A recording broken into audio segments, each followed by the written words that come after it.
شايفين تركيزه عامل ازاي وحبات لسان العصفور ظاهره فيه ازاي اهي. تعالوا نقدم العدس بتاعنا يا حبايبي اهو. بسم الله الرحمن الرحيم. ده هيتاكل بالمعلقه ده كده مش غموز.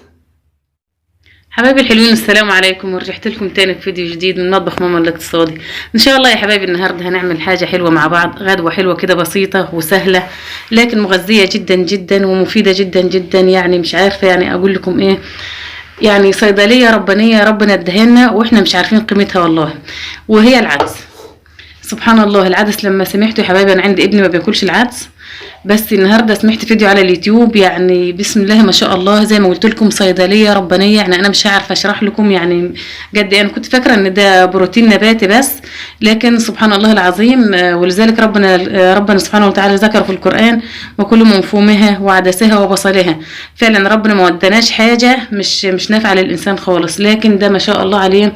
اي حد يا حبايبي عنده طفل او كبير او صغير ما بياكلش العدس، لازم يخليه ياكله بامر الله، لان ده حاجه حلوه خالص ووقايه من امراض كتير كتير جدا. ربنا يعافينا ويعافي كل مبتلى يا رب.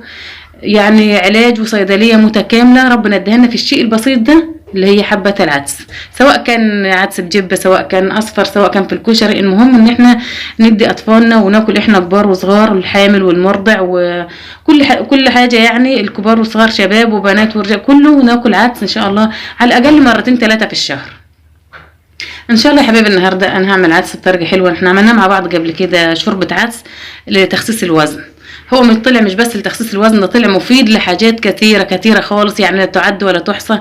لكن النهارده هعمل عدس بطريقه حلوه وجميله. هعمل عدس معاكم بتقليه ولسان عصفور ان شاء الله، علشان الجماعه اللي ما بياكلوش العدس يحبوه ويفضلوا كتير ان هم ياكلوه.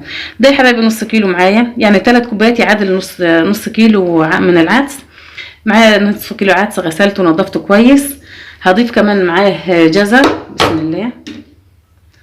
العدس زي ما قلت لكم انا غسلاه، جزر مقشراه وغسلاه ما شاء الله. هضيف عليه ميه، انا عندي ميه سخنه هنا، ضيفي ميه من الحنفيه مفيش مشاكل، بس انا عشان يغلي معايا بسرعه هضيف ميه لغايه ما اغطي العدس كويس، لان هحطه على النار لغايه ما يتسبخ خالص، وبعدين هنشوف مع بعض يا حبايبي هنعمل ايه في العدس بتاعنا. زود كميه الميه على العدس ما يهمكيش، لان ده هيترفع على النار. اول ما هيغلي يا حبايبي معايا العدس بتاعنا هغطي الحله بالغطا بتاعها وهسيبه لغايه ما يتسبخ خالص العدس على النار، وبعدين هنرجع مع بعض نمشي خطوه بخطوه في العدس الجميل بتاعنا ده، نشوف هنعمل ايه.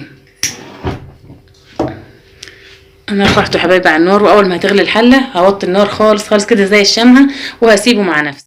حبايبي نشوف العدس بعد ما اتسبك على النار اهو. بسم الله الرحمن الرحيم. بصوا يا حبايبي اتسبك ازاي اهو، ولسه في كميه ميه. الجزر استوت طبعا مع العدس، اتسلقت معاها كده. احنا يا دوب سلقنا العدس بس مع الجزر.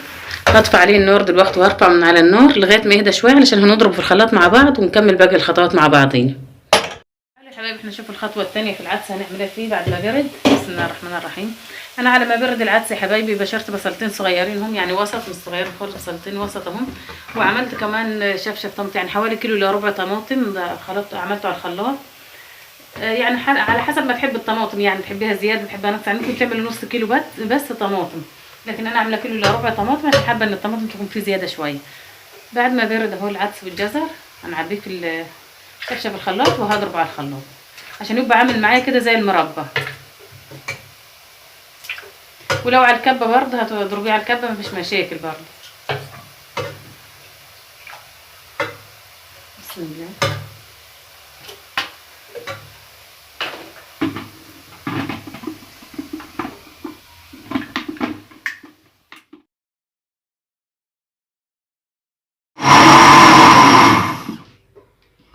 خلاص يا حبايبي كده.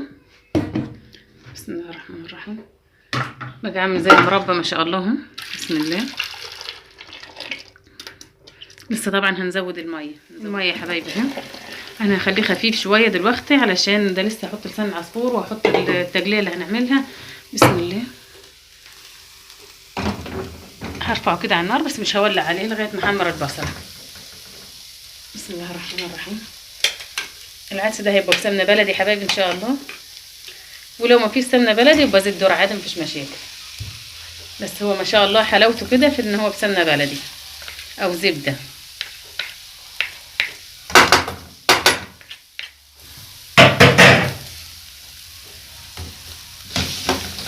هحمر يا حبايبي البصله واسبكها مع الطماطم. انا زي ما وريتكم عامله شفشف طماطم اهو، بصله عاديه خالص كاني بطبخ طبيخ اي طبيخ عادي يعني. اول ما تاخد البصل اللون الذهبي هنزل عليها بالطماطم وتتسبك، وهنيجي مع بعض نزودها للعدس مع بعضنا ان شاء الله، بس عشان ما اطولش وقت الفيديو عليه. خلاص يا حبايبي زي ما قلت لكم حمرت البصل، خدت اللون الذهبي وزودتها بالطماطم. ما شاء الله اتسبكت اهي خلاص، الطماطم مع البصل اتسبكت اهي تمام. وحطيت العدس هنا على النار زي ما انتم شايفين، ولحت عليه دلوقتي بس لسه ما غلاش. هبدا دلوقتي اضيف الصلصه بتاعتنا دي اللي هي التسبيكه اللي عاملينها ديت. بسم الله. كل كميه الصلصه اللي انا عاملاها ديت هضيفها على العدس بالشكل ده كده.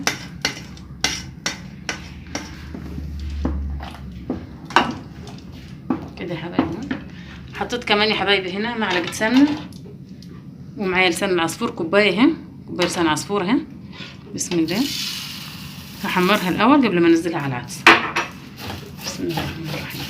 طبعا انا حاطه كميه لسان عصفور كتيره، الكوبايه دي كتيره لان ده نص كيلو، فانتوا لو هتعملوا ربع كيلو بس طبعا هتحطوا نصها علشان ما يتقلش منكم خالص، لان لسان العصفور اما ينشي ويخلي الحاجه تتقل السمك بتاعها يتقل. ولذلك انا خفيت العدس هنا، العدس خفيف شويه لسه قبل ما انزل في لسان العصفور يعني. هحمر حبه لسان العصفور يا حبايبي دي وننزلها على العدس مع بعض. خلاص يا حبايبي لسان العصفور اتحمر، خد اللون الذهبي الحلو بتاعه اهو. هفصل عليه النار. بسم الله. هشد الطبق بتاعي كده. بسم الله الرحمن الرحيم. حله العدس بتاعتي بتغلي برضه اهي، اوطي عليها. هنزل بلسان العصفور. خلي بالكم لان لما يعمل درجه فوران كده. بسم الله. على فكره يا حبايبي اللي مش حابب لسان العصفور ممكن يستبدله بشعريه، يحمر الشعريه بنفس النظام كده وينزلها على العدس برضه